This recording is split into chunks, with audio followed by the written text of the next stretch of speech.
This is VOA News. I'm Jim Bertel. A passenger jet has crashed in Kazakhstan, killing at least 12 people, but leaving dozens of survivors. The Bek Air plane was taking off from Almaty when it smashed into a building just after takeoff.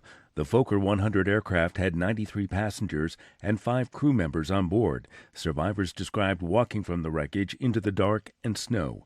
Dozens are being treated in hospitals. The cause of the crash is unclear. The Interior Ministry initially said 15 people had been killed, but it later revised the number of victims down to 12. The wreckage of a helicopter carrying 7 people to one of the most rugged and remote coastlines in Hawaii has been found. Authorities say it was located Friday in a mountainous area on the island of Kauai. A strong typhoon that barreled through the central Philippines left at least 28 dead and 12 missing and forced thousands to flee their homes.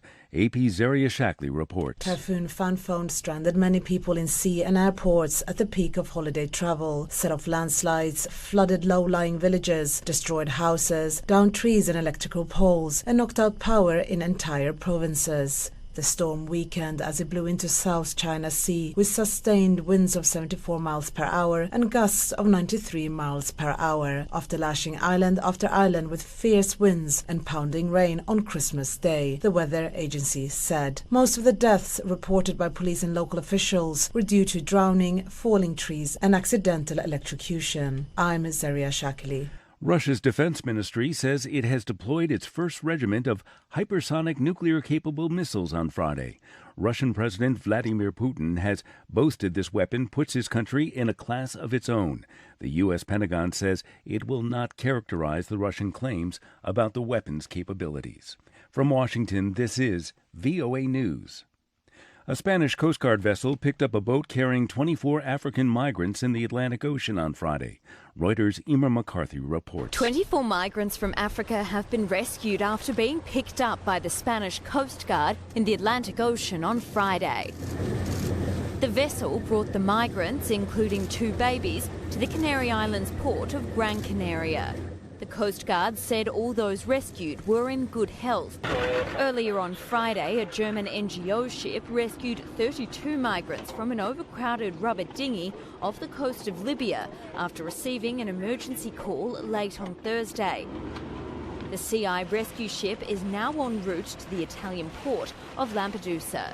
That is Reuters' Emer McCarthy reporting. Israeli Prime Minister Benjamin Netanyahu easily won a vote to hold on to the leadership of the Likud party. Reuters' Ciara Lee reports. Israeli Prime Minister Benjamin Netanyahu has won a vote to remain at the helm of the Likud party. It's a boost for the embattled leader ahead of what is likely to be a hard-fought general election in March, the third in less than a year. Netanyahu is under indictment and fighting for political survival. In November, he was charged with corruption in 3 criminal cases, and he has twice failed to form a government in the wake of 2 inconclusive national ballots. Netanyahu's centrist rival in those elections, Benny Gantz of the Blue and White Party, was also unable to form a coalition government. And that is Reuters' Ciara Lee reporting. Civilians on Friday packed a road leading out of a flashpoint town in northwest Syria, where 2 weeks of heightened regime and Russian bombardment has displaced 235,000 people.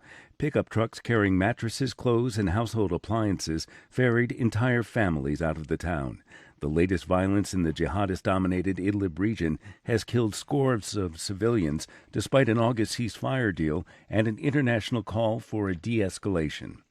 The new year is just days away, and all eyes will be on New York's Times Square for the annual ball drop.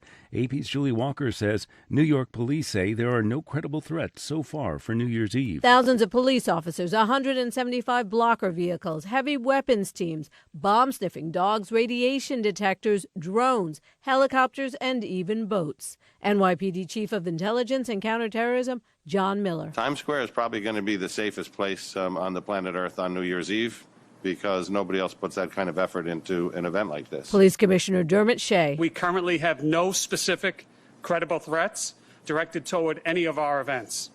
Still, I'm going to ask that members of the public, as always, remain vigilant. Julie Walker, New York. And from Washington, I'm Jim Bertel, VOA News.